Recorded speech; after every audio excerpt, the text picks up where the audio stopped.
नमस्कार दोस्तों। दोस्तों आप ये जो तस्वीरें देख रही हैं, ये है रसिया मॉस्को की। मॉस्को फिलहाल जल रहा है और बहुत भारी तरीके से जला है। आप ये समझ लीजिए मॉस्को में ब्लैक रेन हो रही है।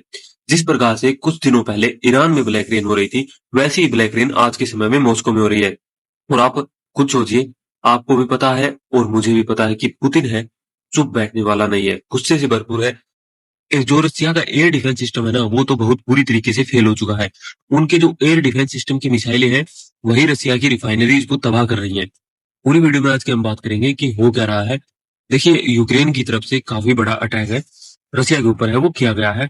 आप इतना बड़ा अटैक समझ सकते हैं, बहुत सालों बाद हमें देखने को मिला है। लगभग 500 से ज्यादा ड्रोन्स हैं, वो यूक्रेन के ऊपर है, फेंके गए हैं और रसिया में धुआं धुआं कर दिया है, वो भी रसिया की कैपिटल सिटी मॉस्को के अंदर। अब इतिहास का सबसे बड़ा उलटफेर, जो देश सोवियत संघ से दोनों लड़ रहे थे और सबसे ज्यादा आज के समय पर जो खुश है ना, वो है सिर्फ अमेरिका, या फिर जो भी यूरोप मान सकते हैं खुश होगा, अमेरिका खुश होगा।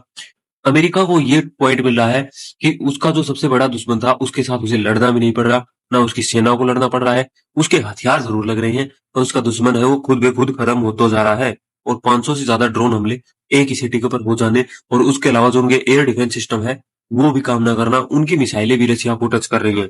अब पूरा मामला क्या है? वैसे रसिया का एयर डिफेंस सिस्टम हमारे पास भी है, S-400। तो S-400 यहाँ पर नहीं था, ये एक मैन मेड लॉन्चर मिसाइल था, जिससे वहां पर एयर डिफेंस सिस्टम को यूज किया जा रहा है। S-400 है, वो बॉर्डर के पास लगे हुए हैं, क्योंकि वो हम भी यूज करते हैं। फिर इंडिया में ये सवाल उठ जाते हैं कि S-400 रशिया में फेल हो गया है। अब मिसाइल ने मिस कर दिया, जैसा कि मैंने बताया।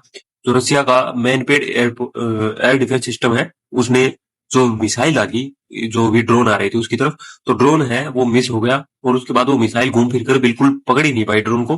वो मिसाइल अपनी ही रिफाइनरी पर आकर गिर गई। तो एक वहां पर पूरा दहलाने वाला दृश्य था। उसी के बाद आधुनिक युग टैंक। अब टैंकों की बात नहीं, अब ड्रोनों की बात हो गई है। ये हमें भी समझना होगा, फाइटर जेट भी अब तो इतने नहीं उड़ रहे हैं रशिया वाले वॉर में, क्योंकि ड्रोन सबसे ज्यादा यूज हो रहे हैं। अमेरिका के, जैसे कि मैंने आपसे बताया था, कि उसे अपने दुश्मन से लड़ना भी नहीं पड़ रहा।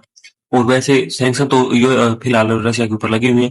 सबसे बड़ी सोचने की बात है, जिस प्रकार से इंडिया पाकिस्तान को अलग करके लड़ाया जाता है, ठीक उसी प्रकार से रशिया और यूक्रेन दोनों एक ही देश थे किसी में, पर दोनों की लैंग्वेज एक है। पर अमेरिका का गेम देखो, दोनों को आपस में लड़वा दिया। हालांकि मैं इस अभी समय मैं हमेशा से रशिया को सपोर्ट करता हूँ, क्योंकि रशिया ने 1971 में हमारा सपोर्ट किया था, तो इस वजह से मैं शुरू से ही रशिया को सपोर्ट कर रहा हूँ।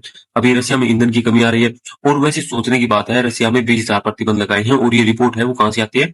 जो फोर्ब्स की रिपोर्ट है ना, वहां पर बताया जाता है दुनिया में सबसे ज्यादा सैंक्शन कंट्री है आज के समय, वो रशिया है।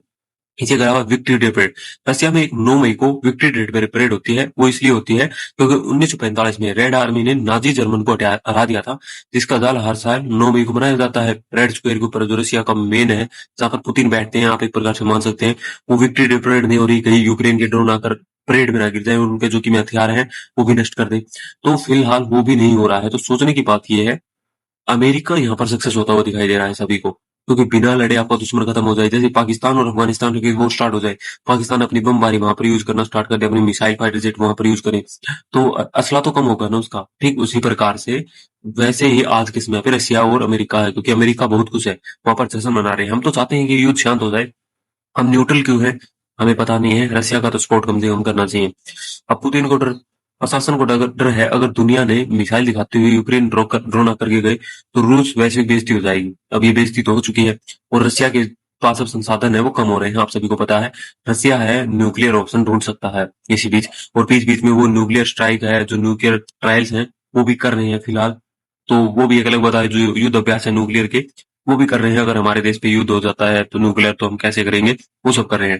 डेडलाइन पार है, यूरोपीय संघ ने यूक्रेन को शामिल करने के लिए आधिकारिक प्रतिगमन वार्ता। ठीक है, ये एक बात अलग है। यूरोपियन संघ है जो भी है, ये सभी अमेरिका का गेम था जो टूट चुका है।